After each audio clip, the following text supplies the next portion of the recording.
வணக்கம் 90s electrician. இது alteration வீடு. இந்த ரெண்டுக்கு விட போகிற வீடு தான். ஆல்ரெடி ப்ளம்பிங் ஒர்க்கு காமிச்சிருந்தேன். அடுத்த நாள் பார்த்தீங்கன்னா எலக்ட்ரிக்கல் ஒர்க்கு.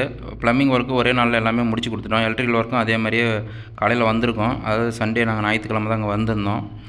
ஏன்னா ரொம்ப அர்ஜென்ட் படுத்துகிறாங்க. அவங்களும் ஹவுஸ் ஓனர் வந்து ரொம்ப தூரமாக இருக்கிறதுனால சீக்கிரம் வேலையை முடிச்சு கொடுங்க அப்படின்னாங்கன்னு சொல்லிட்டு 2 பேர் வந்தோம். வந்தவுடனே பழைய லைனிங் எல்லாம் ஒயர் எல்லாமே பிரிச்சிட்டோம்.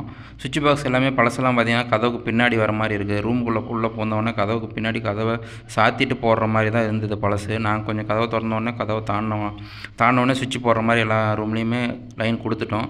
கிச்சன்லேயும் அதே மாதிரி டோருக்கு பின்னாடி தான் இருந்தது. அதனால் கிச்சன் பாக்ஸையும் பார்த்தீங்கன்னா வெளியே நின்று சுவிட்ச் போட்டு உள்ளே போகிற மாதிரி அப்படி லைன் கொடுத்துட்டோம். டிவிக்கு ஒரு பாக்ஸ் எக்ஸ்ட்ரா கேட்டிருந்தாங்க.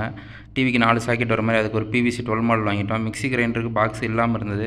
அதுக்கும் பார்த்திங்கன்னா ஒரு 6 மாடல் பாக்ஸு 15 ஆம்ஸு ஒரு 5 ஆம்ஸ் கொடுத்துட்டோம். முதல்ல எல்லாமே மட்டம் கட்டி நூல் அடிச்சுக்கிட்டு பழைய பைப் லைன் எல்லாமே பிரித்து எடுத்துகிட்டு புதுசாக முக்கால் பைப் எல்லாமே அடிச்சுக்கிட்டோம். ஏன் பைப் அடிச்சிருக்கேன்னு பார்த்தீங்கன்னா ஆல்ரெடி இந்த 5 வருஷமாக அந்த பைப் லைன் தான் யூஸ் பண்ணாங்கன்னா தாங்குதுன்னு சொல்லிட்டு வீட்டுக்காரங்களே பைப் அடிக்க சொல்லிட்டாங்க. கிளாம்பும் பார்த்தீங்கன்னா ஆணி வச்சு தான் அடிச்சிருக்கேன். ஏன்னா மண் செவரு ஆணி வச்சு அடித்ததுனால தான் நின்றுச்சு. எல்லாமே ஒயரிங் பாக்ஸ் எல்லாமே மர பாக்ஸ் பழசு எல்லாமே யூஸ் பண்ணிக்கிட்டோம். என்னென்ன பழைய மெட்டீரியல் யூஸ் பண்ண முடியுமோ அது எல்லாமே யூஸ் பண்ணிக்கிட்டோம். புதுசாக பார்த்தீங்கன்னா 2 சுவிட்ச் போர்டு தான் வாங்கியிருக்கோம். ஒயர் எல்லாமே கம்ப்ளீட்டாக இழுத்து முடிச்சுட்டு சுவிட்ச் சாக்கெட்லாம் ஃபிட் பண்ணி விட்டு லோடு கொடுத்து செக் பண்ணிட்டோம். மொத்தம் இதுக்கு 3 சர்க்யூட் இழுத்துருக்கோம்.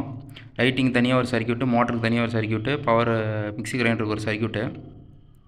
இந்த ஒர்க்கு பார்த்தீங்கன்னா செய்கிறதுக்கு ப்ளம்பிங் ஒர்க் ஃபுல்லாக ஒரு லேபரில் முடிச்சிட்டோம். 2 லேபரு. அதே எலக்ட்ரிக்கல் ஒர்க் 2 லேபரில் முடிச்சிட்டோம். நீங்கள் இந்த மாதிரி வீடு இப்போ ஆல்ட்ரேஷன் பண்ணுற மாதிரி புது வேலையாக இருந்தாலும் சரி எதாக இருந்தாலும் கான்டாக்ட் பண்ணுங்கள். நன்றி.